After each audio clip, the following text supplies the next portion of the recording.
오늘 종료주일, 우리 종료주일 때마다 성찬식을 겸하여 그렇게 하고 있습니다. 종료주일은 예수님께서 우리를 위하여 십자가에 달려 죽으시기 위하여 예루살렘으로 고난받는 왕으로서 오신 것을 우리가 기념하는 그런 주일입니다. 이 종료주일은 왕으로서의 환영이 있지만 곧바로 이 고난의 여정을 걸으시기 때문에 우리는 고난주간을 곧 이어 맞이하게 됩니다.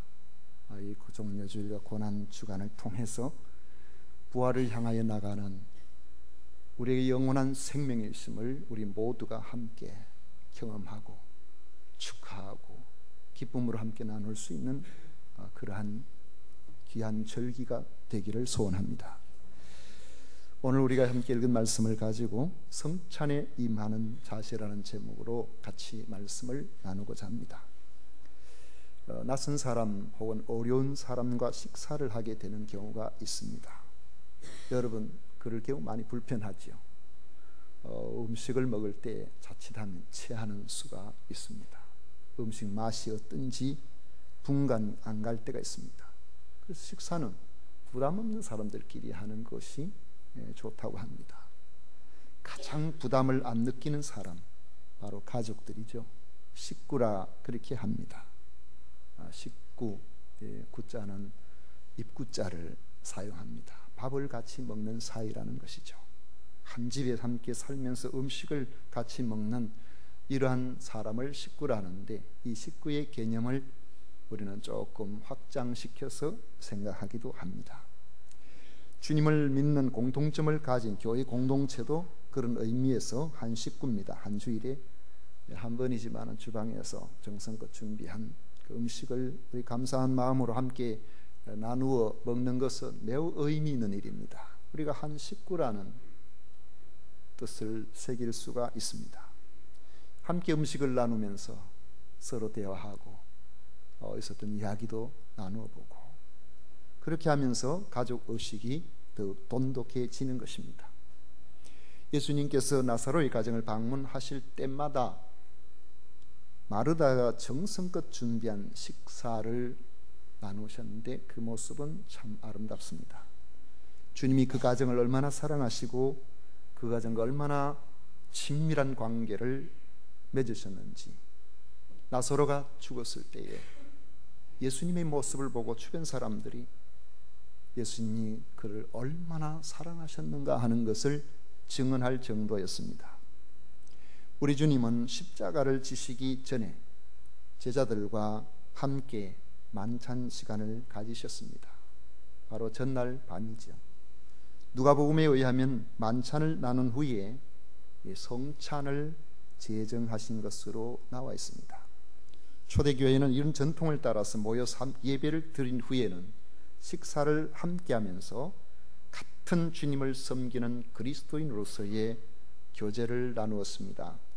이 만찬은 애찬이라고도 하는데, 힘든 세상을 살아가는 그리스도인들에게 어려움을 극복하는 격려의 시간이 되었고, 또 사랑으로 서로 하나 되는 그런 계기가 되었습니다.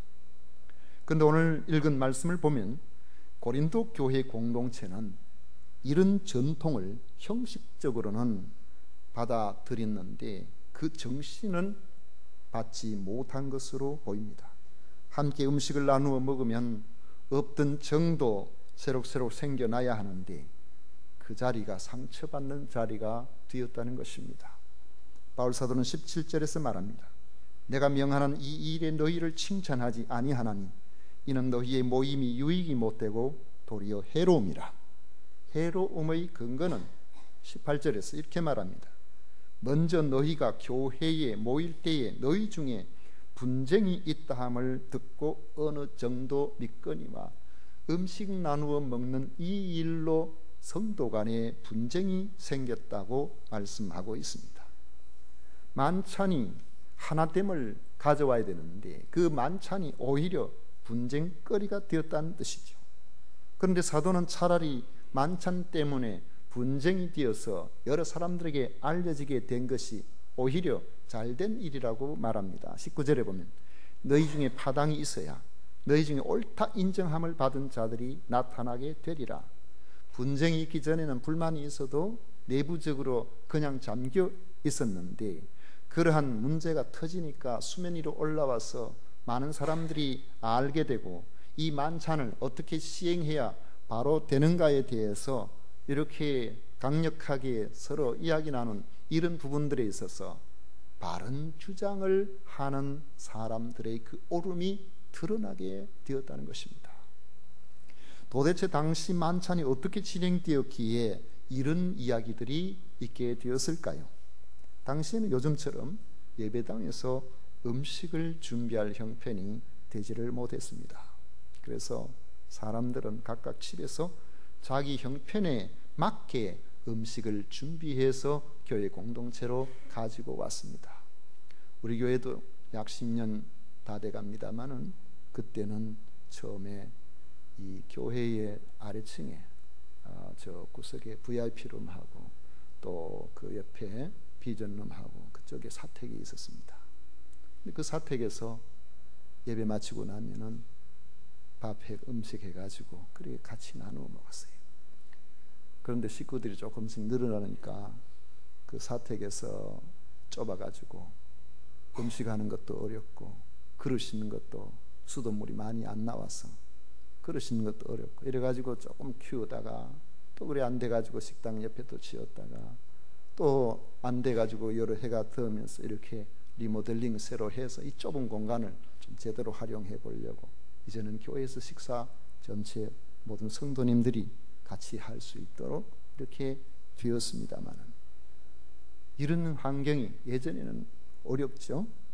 그러다 보니까 멀리서 각각 교회에 올 때에 나름대로 준비를 해가지고 오다 보니까 형편이 넉넉한 사람은 맛있는 음식을 좀 많이 준비해서 올 수가 있었지만은 형편이 되지 않은 사람은 빈손으로 오는 경우도 있었습니다. 가난해서 그렇기도 하고 당시에는 주인과 종 이런 신분 사회이기 때문에 종으로 있는 사람들이 교회에 올 때 음식 준비해가지고 올 그런 여력이 없었습니다. 특히 저녁 같은 데는 낮에 일에 매여 있다가 저녁에 그 쉬는 틈에 그렇게 교회에 올 때 이들이 무슨 음식을 준비해서 교회에 올 수가 있었겠습니까? 음식의 준비 과정이야 어떻게 되었든지 간에 각각 이렇게 음식을 준비해서 왔으면 그걸 같은 시간에 함께 따뜻하게 같이 나누어 먹으면 얼마나 아름답겠습니까? 얼마나 은혜가 되겠습니까? 그 식사 시간이 위로와 격려, 사랑이 넘치는 이러한 시간이 되어야 되는데 그 식사 시간이 오히려 마음에 상처를 받게 하는 시간이 되었다는 것입니다. 많이 준비해서 가져온 사람이 자기 혼자 배가 터지도록 먹고 아니면 마음에 드는 사람하고만 먹고 그 옆에 가난한 사람 형편이 여의치 않아서 오지 않은 그런 사람들은 음식 냄새 맡아가면서도 배를 골아야 되는 이런 상황이 교회 안에서 벌어졌다는 것입니다. 21절 말씀 보면 이는 먹을 때에 각각 자기의 만찬을 먼저 갖다 먹으므로 어떤 사람은 시장하고 어떤 사람은 포도주를 하든 많이 마셔가지고 전부 취해서 헛소리나 하고 이런 상황이 있게 됐다는 것입니다. 여러분 음식 끝에 마음 상한다는 말을 우리는 어릴 때 참 많이 들었습니다. 음식 잘못하면은 공평하게 전부 따뜻하게 이렇게 나눠야 되지 이거 잘못 나누면은 괜히 식사 때문에 속상하는 경우가 있고 인간관계가 이렇게 깨어지는 그런 경우도 생깁니다. 전국책에 나오는 고사 중국 고대 춘추 전국시대 춘추시대 전국시대가 중국의 역사의 한 1000년 정도를 이렇게 잡는데 초기에는 조악은 소국이 한 1000개 정도가 있었어요. 중국에. 이게 이제 서로 조금 힘센 나라가 작은 나라를 제압하고 이렇게 하다 보니까 전국시대에 들어가서 그는 1000개가 한 100개 정도로 이렇게 줄게 됩니다. 전국 말기에 들어가면은 전국 칠웅이라고 해가지고 7나라가 이제 경쟁을 벌이죠. 그러다가 제일 마지막에는 결국에는 진나라가 전체를 통합하면서 진나라의 첫 번째 황제, 시황제가 세워지게 되죠. 이 전국 시대에 아마 중간쯤 되는가 보죠. 그때에 중산국이라는 그렇게 크지 않는 나라가 있었습니다. 거기에 군주가 나라 안에 7대부를 초청해가지고 같이 식사를 나누는데, 군주가 준비했던 그 앞에 양고기국을 아주 맛있게 해가지고 대부들에게 이렇게 나누어 주는데, 이걸 일종 하사하는 거죠. 나누어 주는데 어떻게 하다 보니까 7사람 중에서 한 사람을 그냥 빠뜨려 버렸어요. 주면은 다 줘야 될 건데 그 다 주지를 못하고 양고기국을 주다가 보니까 그만 한 사람을 딱 빠뜨려 버렸는데, 거기에 빠진 바로 자마작이라는 사람이 있었는데 기분이 엄청나게 나빴습니다. 세상에 나를 미워하는구나. 다 주면서 왜 나만 이렇게 빠뜨렸나. 이래가지고 그걸 속에 원한을 갖게 된 것입니다. 그 원한을 가지고는 집으로 돌아가서는 그 원한이 풀리지 않는 거죠. 내가 참을 수 없다. 그래가지고 이 사람이 초나라로 건너가서 초나라 왕에게, 그 당시 초나라는 이미 벌써 상당한 세력을 갖고 있는 그런 왕이었거든요. 지금 이 중상국의 군주가 초나라를 반역해서 다른 나라에 붙어가지고 그러면서 막 뒤에서 안 좋은 소리를 이야기해가지고 그 초나라가 가만 놔둬서는 안 되겠다 해서 이 중상국을 침공하게 된 것입니다. 지금 이 중상국을 침공하니까 거기에 있던 대부들이나 모든 신하들, 그 안에 있던 모든 사람들이 자기 살려고 다 도망가 버렸어요. 군주도 쫓기고 도망가고 그런 상황이 되었습니다. 그런데 한창 이 군주가 난을 피해서 도망가는데 가다 보니까 뒤에 웬 장정 2사람이 자기를 창을 두고 따라오거든요. 꼼짝없이 죽을 상황이 된 겁니다. 그래서 돌아서서 당신들은 어떤 사람이요? 그러니까 그들이 하는 이야기가, 저희들에게는 아버지가 살아 계실 때에 어느 날 우리 아버지가 굶주려서 죽게 되었는데 군주께서 도시락 속에 넣어두었던 음식을 나누어 주심으로 우리 아버지가 살아나게 되었답니다. 그 일이 고마워서 아버지는 임종 때 유언하시기를, 이 중상국의 군주가 어려운 일이 생기면은 너희들은 목숨을 바쳐서 도와드리도록 해라, 이렇게 유언을 하고 돌아가셨다는 겁니다. 이런 상황에서 우리 살겠다고 도망갈 수가 없으니까 군주를 돕기 위해서 우리가 따라왔다, 그렇게 이야기를 하는 겁니다. 그 말을 듣고 군주는 기가 막힌 듯이 하늘을 우러러보며 탄식하면서 혼잣말로 말했습니다. 나는 한 도시락의 음식으로 2사람의 선비를 얻었지만 양고기국 한 그릇으로 나라를 잃어버렸구나 그랬어요. 음식 끝에 마음 상해가지고 나라를 잃는 이런 일이 생기게 된 것입니다. 아마도 신실한 그리스도인들이 교회 안에서 벌어진 마음을 상하게 하는 이러한 문제들을 지적을 했던 모양인데, 그 일을 지적을 해도 사람들이 알아듣고 고치지를 않았던 것 같습니다. 음식을 준비해 올 수 없는 사람들이 교회에 올 때마다 얼마나 어색하고 마음이 불편하고 상했겠습니까? 여러분, 만찬의 1차적인 목적은 교제에 있습니다. 교회에서 음식을 나누는 1차적인 목적은 배를 채우는 데 있는 것이 아니라는 거죠. 주님의 이름으로 모인 이런 사람들이 이 만찬을 통해서 우리가 주님께 속해 있음을 확인하고 주 안에서 서로 사랑하고 나누는 이런 교제의 자리가 되어야 되는 것입니다. 그런데 자기가 많이 준비해 왔다고 사람을 차별하고 마음에 드는 사람들끼리만 많이 먹으라 그러고, 그렇게 한다면 만찬의 근본 취지를 망각하는 것이 되는 겁니다. 바로 주의 만찬을 자기의 만찬으로 바꾸어버리는 것입니다. 이런 자들을 향해서 사도는 책망합니다. 22절에 보면 너희가 먹고 마실 집이 없느냐, 너희가 하나님의 교회를 업신여기고 빈궁한 자들을 부끄럽게 하느냐. 교회는 언제나 우리의 이 만찬이 예찬이 되게 해야 되고, 이 예찬이 주의 만찬이 되도록 해야 합니다. 작은 것 하나라도 사람을 차별하지 말고 함께 주의 백성임을 누리도록 해야 합니다. 그렇지 않으면 책망을 받을 수 있습니다. 우리도 교회에서 점심을 나눌 때 음식을 하지만은 그 음식을 여러분 누가 차별해서 이렇게 하지는 않습니다. 누구든지 다 같은 음식을 먹습니다.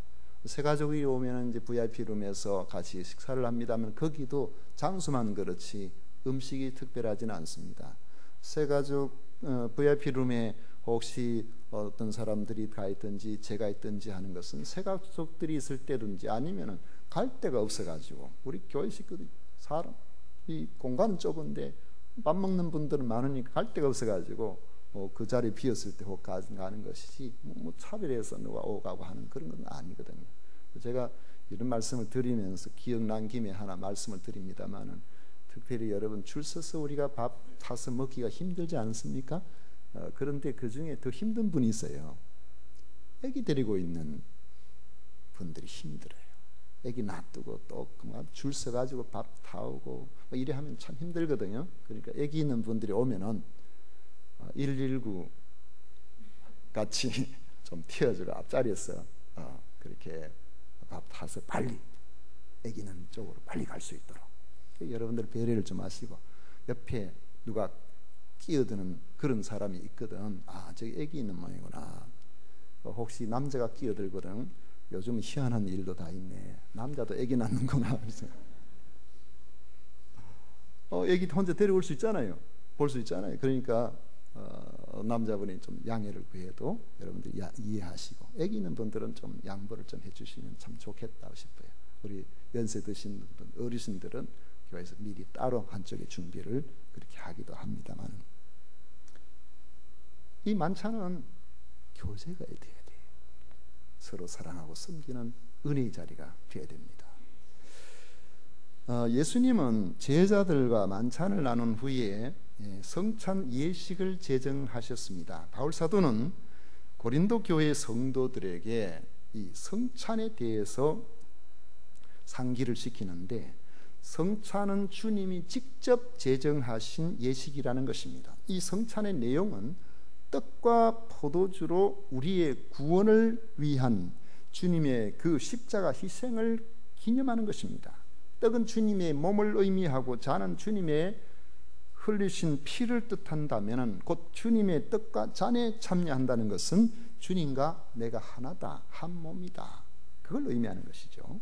하나됨의 이 기초는 예수님의 대속의 그 십자가 때문에 이루어지게 된 것입니다. 이 성찬 예식은 예수님이 자신의 몸을 주를 믿는 자들에게 주심을 기념하고 내가 주님께 속해 있다는 사실을 신앙 고백하는 거죠.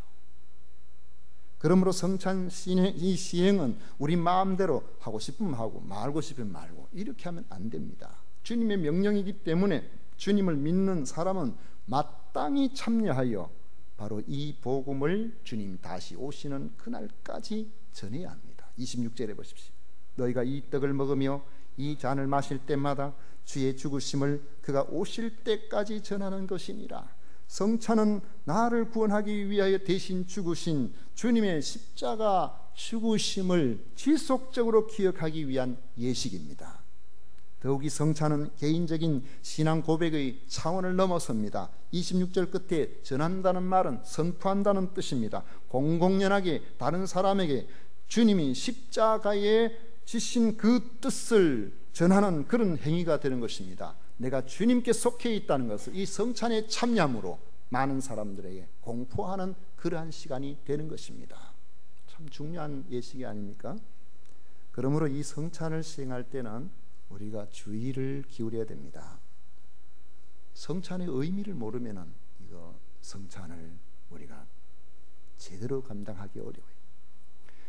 그러므로 성찬에 합당한 모습으로 그렇게 참여하기 위해서는 성찬의 의미를 잘 알아야 되겠죠. 27절 보십시오. 그러므로 누구든지 주의 떡이나 잔을 합당하지 않게 먹고 마시는 자는 주의 몸과 피에 대하여 죄를 짓는 것이니라. 주의 떡이나 잔을 합당하지 않게 먹고 마시는 그런 사람은 주님의 십자가 사건을 우롱하는 일이 된다는 것입니다. 합당하지 않게 먹고 마신다는 건 어떤 경우를 말씀하겠습니까? 구체적으로 우리가 이야기할 수도 있지만 우리가 크게 그 범주를 한번 두 가지로 나눠서 생각해 보면 성찬의 의미를 모르거나 무의미하게 아무 생각 없이 참여하는 것, 이건 합당하지 않습니다. 오래됐습니다만 누군지도 제가 기억을 못하겠습니다만 예전에 그 어떤 성찬식을 거행하는데, 우리 교회에서는 아닙니다. 성찬식을 거행하는데 떡을 이렇게 나누니까 애기 엄마가 그 떡을 물러보니까 애가 쳐다보고 있거든요. 그 애 보기 얼마나 미안합니까? 입을 쫙 벌리니까 애 입이 쏙 넣어졌어요. 성찬의 의미를 잘 모르면은 그렇게 될 수가 있다는 것이죠. 그래 하면 안 됩니다. 애는 먹고 싶으면 집에 가서 나중에 하나 사가지고 그렇게 주면 되죠. 또 한 가지는 성도로서 합당하지 않은 죄악을 지속적으로 범하고 있으면서도 회개할 줄 모른다든지 그 죄에서 벗어나려고 하지 않는 경우, 이런 경우는 이 성찬에 합당하지 않다는 것이죠. 이런 사람이 성찬에 참여하면은 자기 죄에다가 또 망령된, 그러니까 예수님이 하신 이 위대한 이 놀라운 일을 우롱하는 이런 망령된 죄가 추가된다는 것입니다. 29절에 보면 주의 몸을 분별하지 못하고 먹고 마시는 자는 자기의 죄를 먹고 마시는 것이니라. 자기의 죄를 먹고 마신다. 대부분의 영어 성경에 보면 이거 번역할 때에 이 세 번역이 잘 해놨습니다만은 주님의 몸을 분별함이 없이 먹고 마시는 사람은 자기에게 내릴 심판을 먹고 마시는 것이다. 이렇게 번역을 해놨습니다. 그냥 단순히 죄가 아니라 그 죄 때문에 오는 죄의 책임, 바로 그거 먹는 거하고 똑같다는 것이죠. 그래서 30절 말씀에 바울 사도는 고린도 교회에 망령되이 성찬에 참여한 그런 사람들의 비참한 결과를 지적합니다. 그러므로 너희 중에 약한 자와 병든 자가 많고 잠자는 자도 적지 아니하니 약한 자, 병든 자, 또 심지어는 죽는 사람이 고린도 교회에 너무 많다는 것이죠. 왜 그러냐? 바로 주님께 징계를 받은 것이라고 바울 사도는 말합니다. 그리고 이 땅에서 징계를 허락하시는 까닭은 징계는 받지만은 세상과 함께 정죄를 당해서 망하지 않도록 하기 위해서, 그래서 하나님께서 더 이상 죄 못 짓도록 그렇게 징계를 하신 것으로 그렇게 말씀하고 있습니다. 말씀했습니다. 만찬은 성도 간의 깊은 교제에 중점을 둬야 됩니다. 성찬은 주님의 십자가의 의미를 되새기는 그런 예식입니다. 우리에게 있어서 두 가지는 다 중요합니다. 더욱이 주님이 제정하신 성찬에 임하는 자세는 언제나 신중해야 됩니다. 성찬식을 거행할 때마다 주님이 나를 위하여 그 모진 고통을 대신 당하셨구나, 이제는 나는 주님의 것이구나, 사나 죽으나 주님께서 원하시는 그 뜻 안에서 내가 살아가야 되겠구나, 그리고 나와 같은 이러한 자리에 있는 우리 교회 공동체의 식구들을 하나같이 다 귀하게 여기고 내 식구로 여기고 내가 사랑하고 섬기며 그렇게 사는 것이 주님의 뜻이구나, 이것을 생각하고 우리를 죄를 멀리하며 그렇게 살아가야 됩니다. 이런 삶을 살 때 주님께서 주시는 은혜가 넘칩니다. 우리에게 영생이 있을 뿐만 아니라 이 영생이 다른 사람들에게도 전해지고 이 영생을 전해줌으로 하나님의 뜻을 이루어드릴 수 있는 놀라운 역사에 우리 모두가 함께 나가게 되는 것입니다. 오늘 성찬을 나눌 때에 우리 주님이 우리와 함께 하시는 이 놀라우신 은혜가 여러분들의 모든 삶에 풍성하게 함께 하시기를 축원합니다. 기도하겠습니다. 고마우신 하나님 아버지, 오늘 저희